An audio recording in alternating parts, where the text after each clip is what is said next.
স্বাদের কিচেনে আপনাদের সবাইকে স্বাগত। আমি আজকে বাঁধাকপি রান্না করব, পেঁয়াজ চিংড়ি মাছ ছাড়া, নিরামিষ।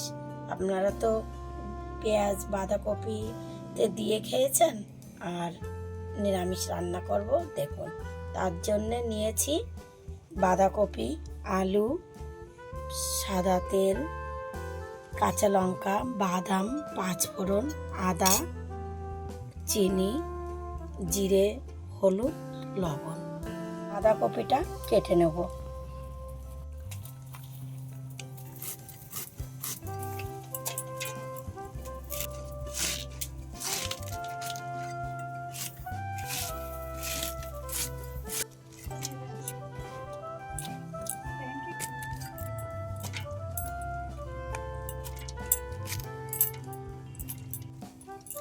বাঁধাকপি কাটা হয়ে গিয়েছে, এবার আলুটা কেটে নেব।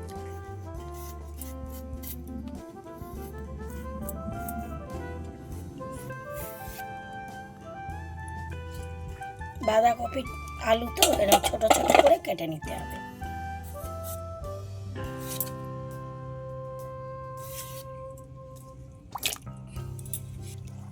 বাঁধাকপিটা সিদ্ধ করে নেব প্রেসার কুকারের মধ্যে দিয়ে।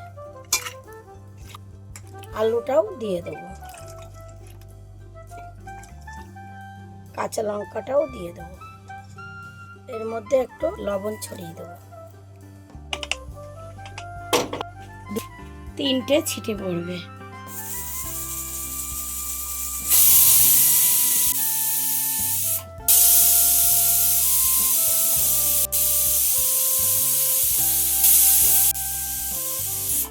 তিনটে ছিটি পড়ে গেছে, এবার গ্যাসটা অফ করে দেবো। বাঁধাকপিটা সিদ্ধ হয়ে গেছে, এবার জলটা ঝরিয়ে নেব। আদা আর জিরেটা বেটে নেব।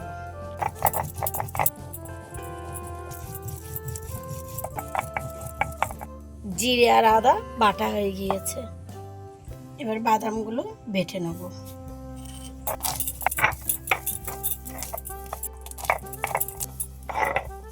বাদাম বাটা হয়ে গিয়েছে। বাঁধাকপিটা রান্না করব, তার জন্য কড়া চাপিয়ে দিচ্ছি। কড়া গরম হয়ে গিয়েছে, এবার তেল দিয়ে দেবো। তেল গরম হয়ে গিয়েছে, ফোড়নে দিয়ে দেবো তেজপাতা আর একটা শুকনো লঙ্কা। এটা একটু নাড়াচাড়া দেবো, তারপরে দিয়ে দেবো পাঁচফোড়ন। একটু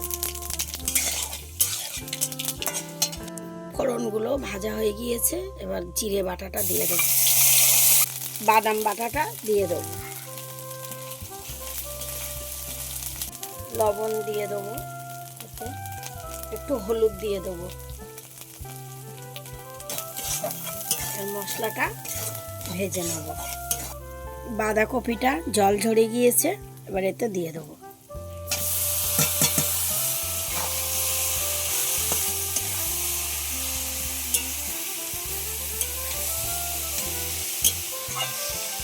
একটু হলুদ দিয়ে দেবো আর স্বাদ মতো চিনি দিয়ে দেবো।